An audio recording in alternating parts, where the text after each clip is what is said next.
आशीर्वाद प्राप्त करण्यासाठी आत्ताच या व्हिडिओला लाईक करा व चॅनलला सबस्क्राईब करा आणि कमेंटमध्ये ब्रह्मांड नायक श्री स्वामी समर्थ महाराज की जय असं टाईप करा। स्वामींची कृपा होण्यासाठी हा व्हिडिओ शेवटपर्यंत बघा, भाग्यवंत ठराल। अवधूत चिंतन श्री गुरुदेव दत्त श्री स्वामी समर्थ। नमस्कार मित्रांनो, तारक मंत्र या दोन शब्दातच त्याचा अर्थ आहे। जो आजाराने त्रासलेला आहे, जो चिंतेने ग्रासलेला आहे, यांना तारण्यासाठी नेहमी स्वामी काहीतरी उपाय करत असतात।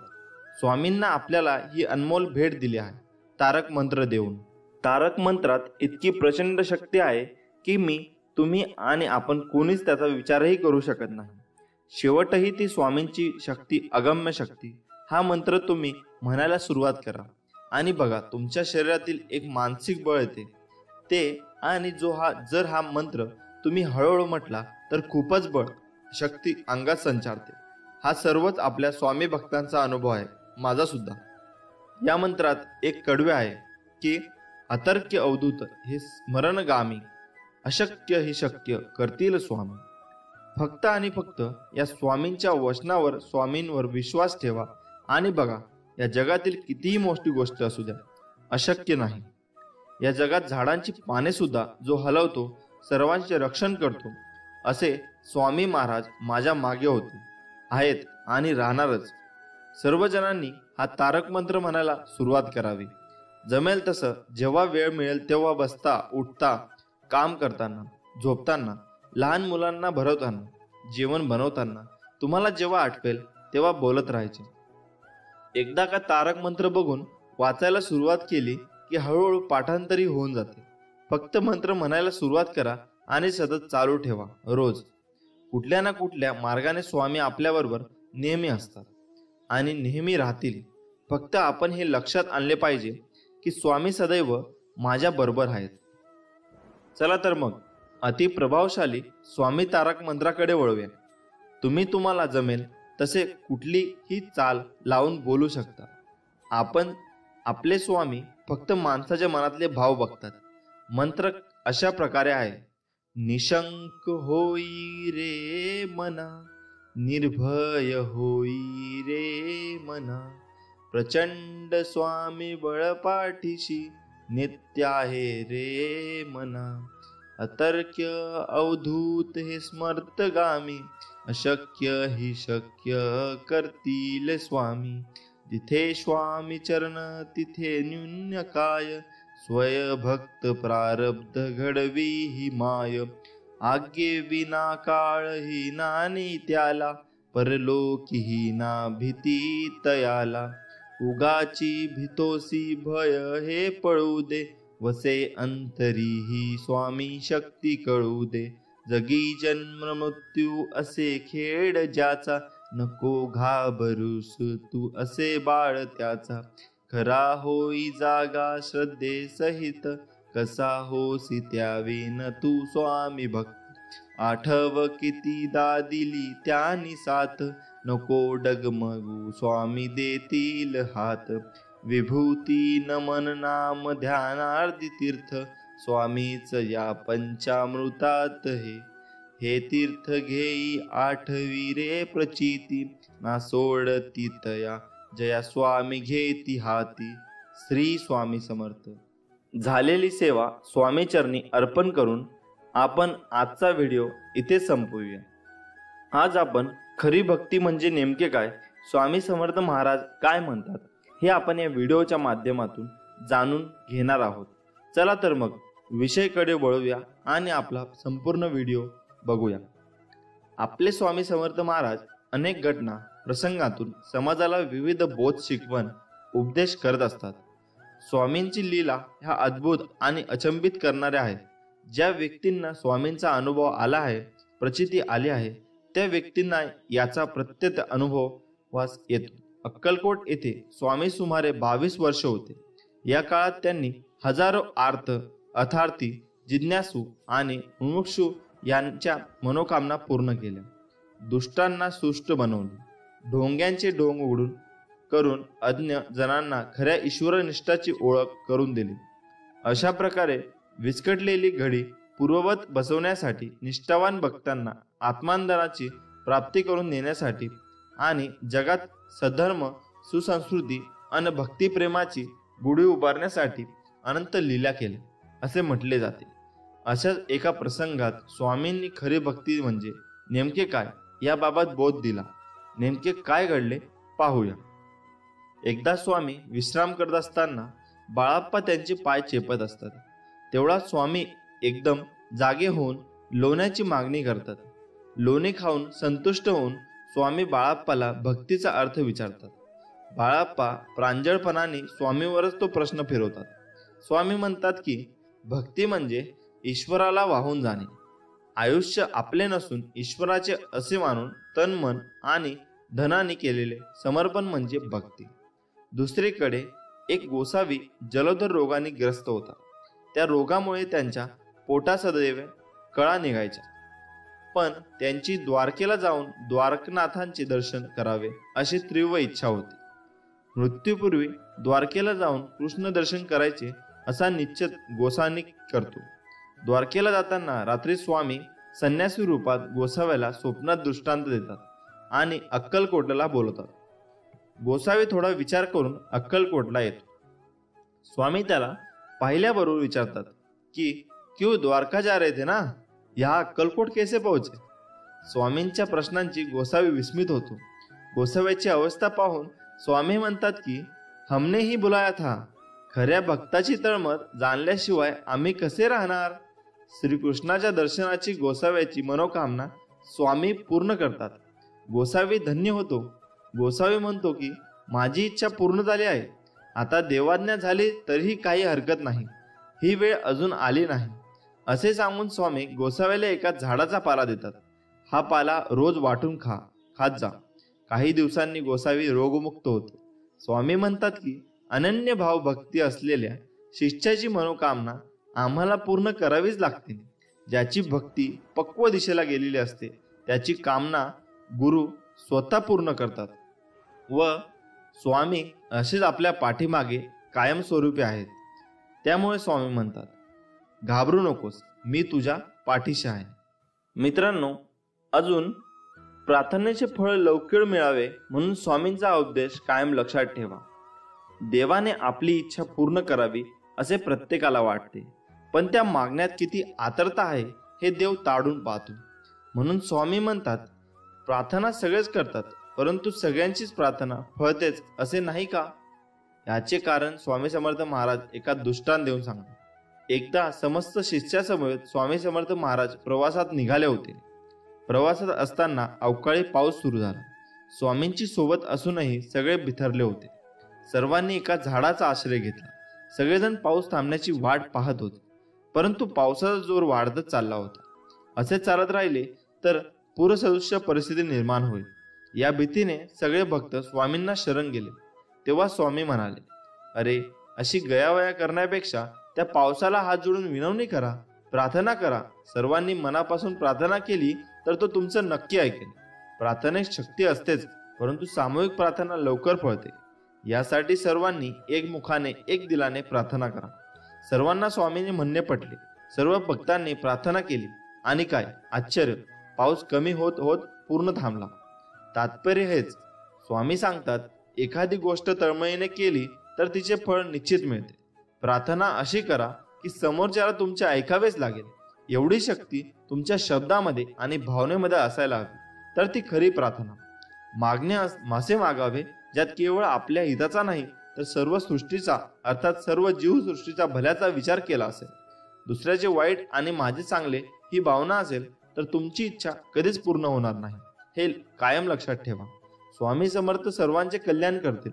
त्यासाठी आपणही समतेने, ममतेने, आपुलकीने सर्वांचा विचार करायला हवा. श्री स्वामी समर्थ. जय जय स्वामी समर्थ. मित्रांनो, खूप जणांना असा प्रश्न पडतो की आम्ही मांसाहार करतो तर आम्ही स्वामी सेवा करावी किंवा नाही. मग मांसाहार केल्यावर स्वामी सेवा किंवा इतर देवतांच्या सेवा कराव्यात की नाही? पण मांसाहार करायचं नाही म्हटलं तरी अडथळा बनून मध्ये येतो. आपल्या सर्वांच्या मनात खूप साऱ्या प्रश्नांचं वादळ निर्माण होत असे. जसे की आपण मांसाहार करतो, मग स्वामी सेवा कशी करायची? मी मांसाहार करत नाही, पण घरचे करतात, तर मी स्वामी सेवा करू शकतो की नाही? मांसाहार केल्या दिवशी सेवा करावी की नाही, किंवा ती कशी करावी? अशा प्रकारचे खूप प्रश्न आपल्या मनात निर्माण होतात.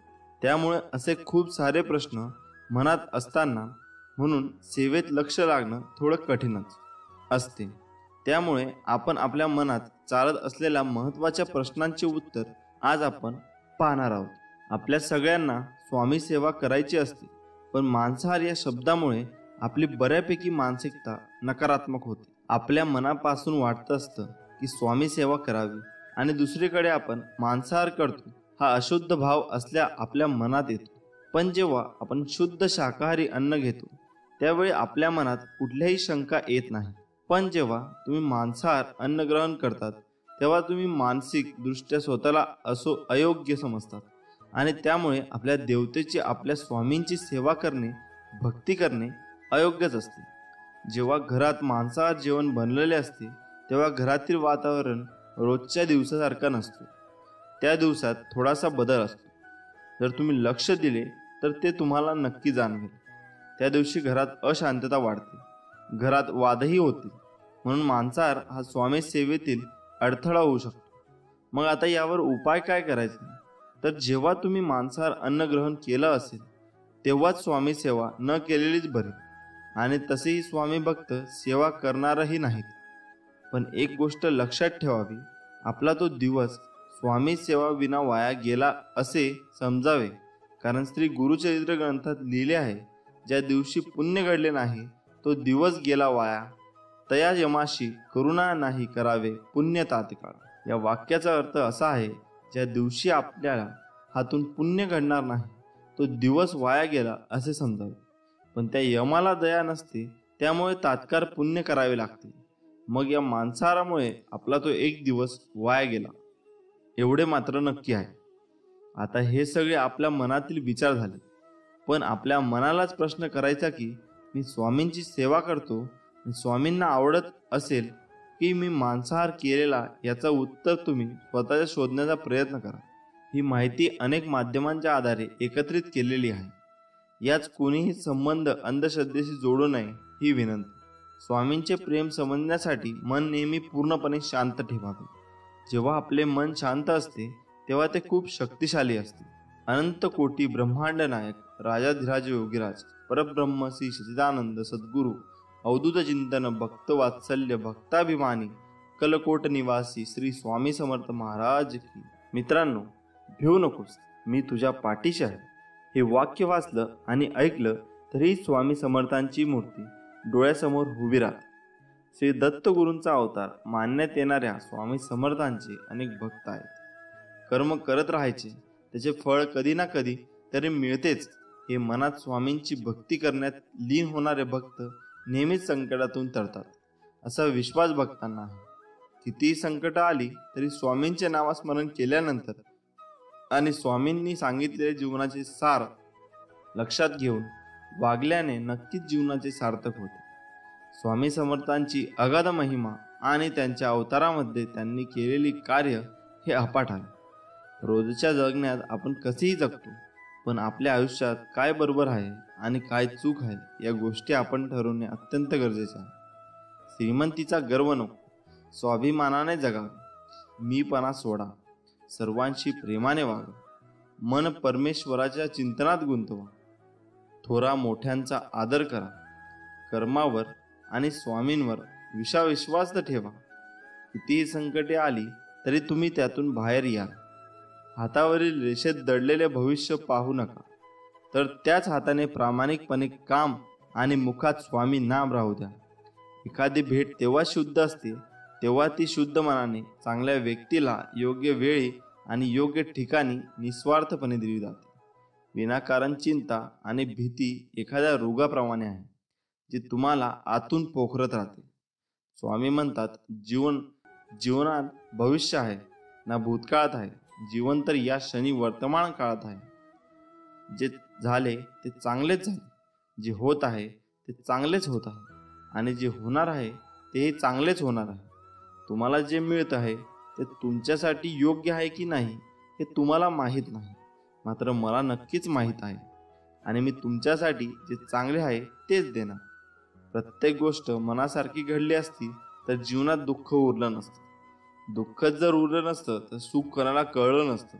सज्जन व्यक्ती कल्याणासाठी आणि दृष्ट व्यक्ती विनाशासाठी असतात. धर्मस्थापनेसाठी युगयुगाने मी प्रत्येक युगात जन्म घेत आलो आहे. मृत्यूनंतर जे जे काढून घेईल जाईल तो संसार असेल, पण मृत्यूनंतर जे चितेच्या ज्वालासोबत लपटून येईल ते तुमचे कर्म असेल आणि मी तुमच्या सोबत असेल. एक शब्द आहे नशीब, याच्याशी लढून बघा आणि हरला नाहीत तर सांगा. अजून एक शब्द आहे स्वामी, आता त्याने बोलून तर बघा. मनासारखं नाही झालं तर सांगा. जेव्हा जेव्हा तुला माझी गरज असेल तेव्हा तेव्हा तुझ्यासाठी नक्कीच धावतील. विश्वास ठेव. अरे जो माझा हात पकडतो त्याला कधी ना कधी कुणाचे पाय पकडायची गरज भासत नाही. तुझ्या अंतरात्म्यामध्ये आहे मी, तुला हरू देणार नाही. या कलियुगात तुला एकटे पडू देणार नाही. तू कर मत फिक्र, जो हुआ नहीं मैं करूंगा वो जो तूने सोचा ही नहीं. सुखी आणि यशस्वी जीवनासाठी आचार्य चाणक्यांनी नीतिशास्त्रामध्ये विविध सूत्र सांगितले आहेत. जे लोक या नीतीचे पालन करतात त्यांच्या जीवनातील सर्व समस्या नष्ट होतात. आचार्य चाणक्यांनी एका नीतीमध्ये 3 अशा लोकांबद्दल सांगितले आहे. त्यांचे भले करून देखील आपल्याला दुःख मिळण्याची शक्यता राहते. चाणक्य नीतीनुसार या 3 लोकांपासून दूर राहण्यातच आपले हित आहे. एखाद्या मूर्ख व्यक्तीला उपदेश देऊ नये. मूर्ख व्यक्ती नेहमीच प्रत्येक गोष्टीसाठी चुकीचा तर्क वितर्क करत राहतो. यांना समजून सांगणे खूप कठीण काम आहे. एखादा श्रेष्ठ व्यक्ती सुद्धा एखाद्या मूर्खाला विद्वान बनवू शकत नाही. यामुळे मूर्ख लोकांसमोर ज्ञानाच्या गोष्टी करू नये, अन्यथा आपल्यालाच मानसिक तणावाला सामोरे जावे लागते. वाईट स्वभावाची स्त्री. जर एखादी स्त्री वाईट स्वभावाची असेल आणि तिला फक्त पैशांचा मोह असेल तर पुरुषाने अशा स्त्रीपासून दूरच राहावे. समजूतदार पुरुष तोच आहे जो अधार्मिक स्त्रीपासून दूर राहतो. धर्माच्या मार्गावरून भटकलेल्या स्त्रीचे भरण पोषण केल्यानेही यश प्राप्त होत नाही. वाईट स्वभावाच्या स्त्री संपर्कात राहिल्यास कुटुंब आणि समाजात अपयशाची प्राप्ती होते. विनाकारण दुःखी व्यक्ती, जे लोक विनाकारण दुःखी राहतात ते नेहमी देवाला दोष देत राहतात. आहे त्या सुख सुविधांमध्ये संतुष्ट राहत नाही, इतरांचे सुख पाहू शकत नाही. अशा लोकांपासून नेहमी दूरच राहण्यामध्ये शहाणपण आहे. हे लोक नेहमी दुःखी राहतात आणि जो या व्यक्तींच्या संपर्कात येतो त्यालाही या व्यक्ती सांगून सांगून दुःखी करतात. त्यामुळं स्वामी आपल्याला म्हणतात की भिवू नकोस बाळा, मी तुझ्या पाठीशी आहे. तू तुझं कर्म करत राहा, मी सदैव तुझ्या पाठीशी राहीन. व्यक्तीच्या जीवनाचे 2 पैलू आहेत. जेव्हा तो त्यांच्या चांगल्या आणि वाईट अवस्थेतून जात असतो, परंतु ज्याप्रमाणे चांगली वेळ निघून जाते तसेच वाईट काळही नेहमी नसतो. कदाचित आपण ऐकले असेल की जेव्हा एखाद्या व्यक्तीसोबत चांगले किंवा वाईट घडत असते तेव्हा देव त्याला काहीतरी संकेत देतो, पण ते त्या व्यक्तीला समजत नाही.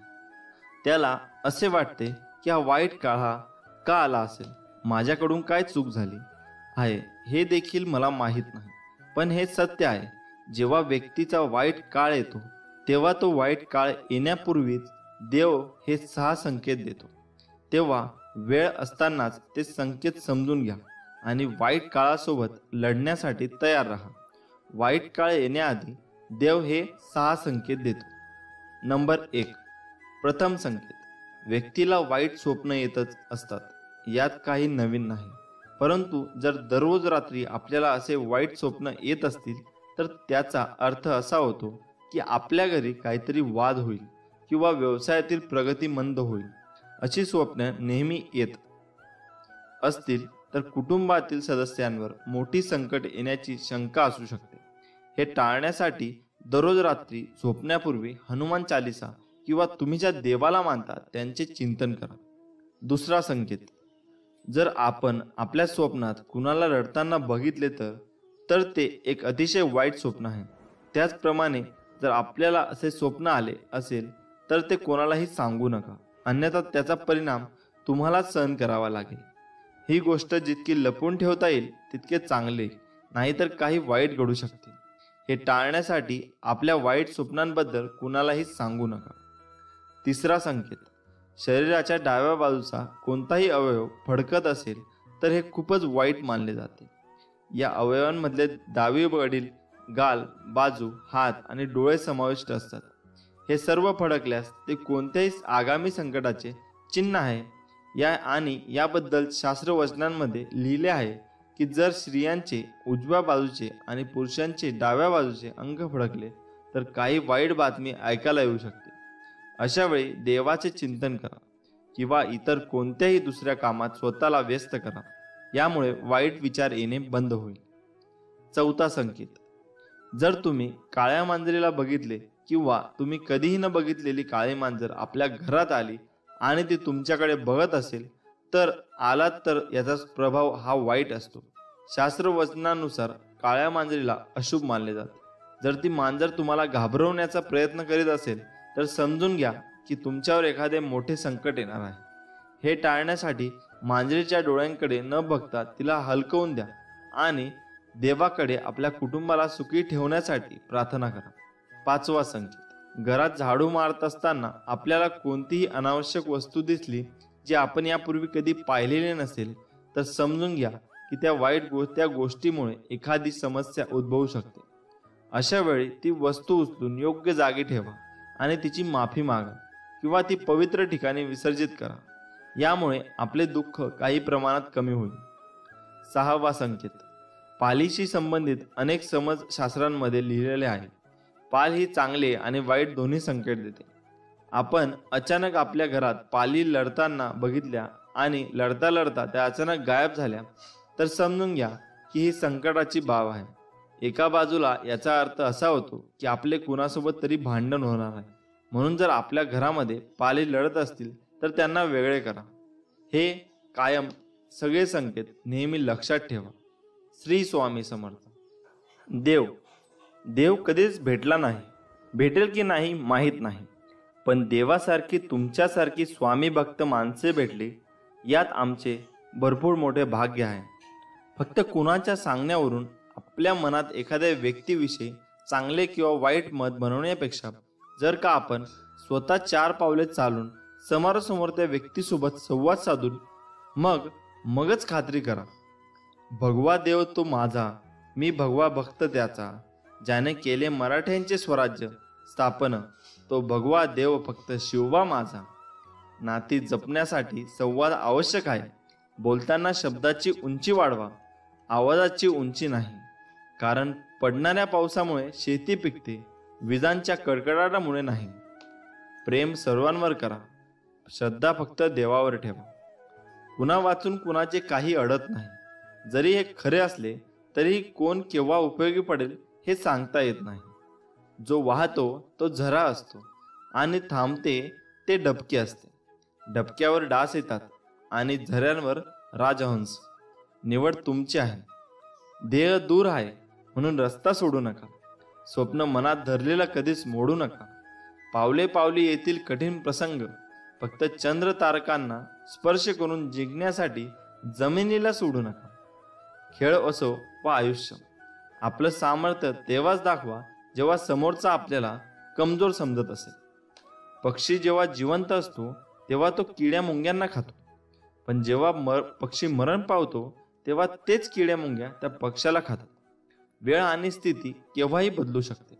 कोणाचा अपमान करू नका आणि कोणाला कमीही लेखू नका. आपण कुणाचे वाईट केले नाही तर देव आपले सुद्धा वाईट करत नाही. तुम्ही खूप शक्तिशाली असाल, पण वेळ ही तुमच्यापेक्षाही शक्तिशाली आहे. एका झाडापासून लाखो माचीच्या काड्या बनवता येतात, पण एका माचीची काडी लाखो झाडे जाळून खाक करू शकते. चांगली भूमिका, चांगले ध्येय आणि चांगले विचार असणारे लोक नेहमी आठवणीत राहतात, मनातही, शब्दातही आणि आयुष्यातही. जगा इतकं की आयुष्य कमी पडेल, हसा इतके की आनंद कमी पडेल. काही मिळाले तर नशिबाचा खेळ आहे, पण प्रयत्न इतके करा की परमेश्वराला देणं भागच पडेल. विश्वास ठेवा देवांवर, तो सगळं व्यवस्थित करतो.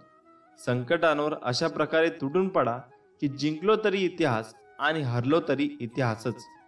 देवाकडे माझे कष्ट कमी कर अशी मागणी करण्यापेक्षा मला ते कष्ट सहन करण्याची ताकद दे असे मागा. श्री स्वामी समर्थ. जय जय स्वामी समर्थ. स्वामी समर्थ म्हणतात, बाळा भिवू नको.